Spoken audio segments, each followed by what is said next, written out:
Class সিক্সের দ্বিতীয় পর্যায়ক্রমিক পরীক্ষার এইখানে প্রশ্ন বিচিত্রার একটা ভূগোল শর্ট প্রশ্ন আলোচনা করা হবে। প্রথম প্রশ্নই দেখে নাও, স্ট্র্যাটোস্ফিয়ারে যে গ্যাস অতিবেগুনি রশ্মি শোষণ করে সেটি হলো ওজোন। প্রতি 1000 মিটার উচ্চতার বৃদ্ধিতে তাপমাত্রা হ্রাস পায় 6.5 ডিগ্রি সেলসিয়াস। পৃথিবীর কেন্দ্রমণ্ডলের ওপরের স্তরটি হলো ভূত্বক। পৃথিবীর বৃহত্তম মহাসাগর হলো প্রশান্ত মহাসাগর। আটলান্টিকা মহাদেশে ভারতের প্রথম গবেষণা কেন্দ্রটি হলো দক্ষিণ গঙ্গোত্রী। সমুদ্রের কাছাকাছি অঞ্চলে বায়ু সমভাবাপন্ন। বায়ুর আর্দ্রতা মাপক যন্ত্রের নাম হলো হাইগ্রোমিটার। পশ্চিম ভারতের ধূলিঝড়কে বলা হয় আঁধি। জৈব পদার্থর পরিমাণ সবচেয়ে বেশি থাকে পার্বত্য অঞ্চলের মাটিতে। শ্বাসমূল এবং ঠেসমূল দেখা যায় লবণাম্বু অরণ্যে। বন্যপ্রাণী সংরক্ষণ আইন চালু হয়েছিল 1972 সালে। সর্পগন্ধা থেকে তৈরি ওষুধ যা উচ্চ রক্তচাপ কমায় তা হলো রেসারপিন।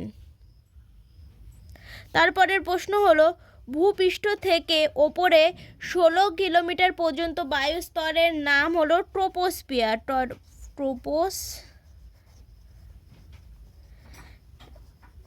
তারপরের প্রশ্ন হলো, পৃথিবীর অভ্যন্তরীণ পরিচালন স্রোতই মহাদেশ সঞ্চারণের মূল কারণ। পরিচালন হবে এটা।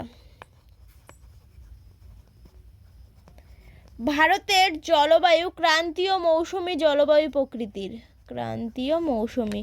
ড্যাশ শিলায় গঠিত অঞ্চলের কালো মাটি দেখা যায়? ব্যাসল্ট শিলা। তারপরে ড্যাশ গাছ থেকে কুইনাইন পাওয়া যায়? সিনকোনা।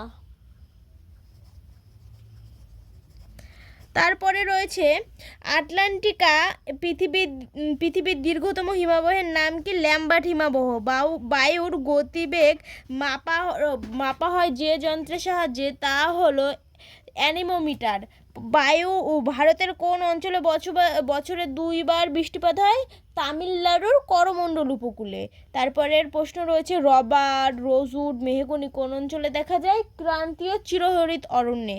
ভারতের একটি অভয়ারণ্যের নাম কি? জলদাপাড়া অভয়ারণ্য। আর পরে যে এই প্রশ্নগুলো রয়েছে সেটা আমি তোমাদের কালকে সলভ করে দেখাবো। আর ভালো লাগলে অবশ্যই লাইক, কমেন্ট, সাবস্ক্রাইব করবে।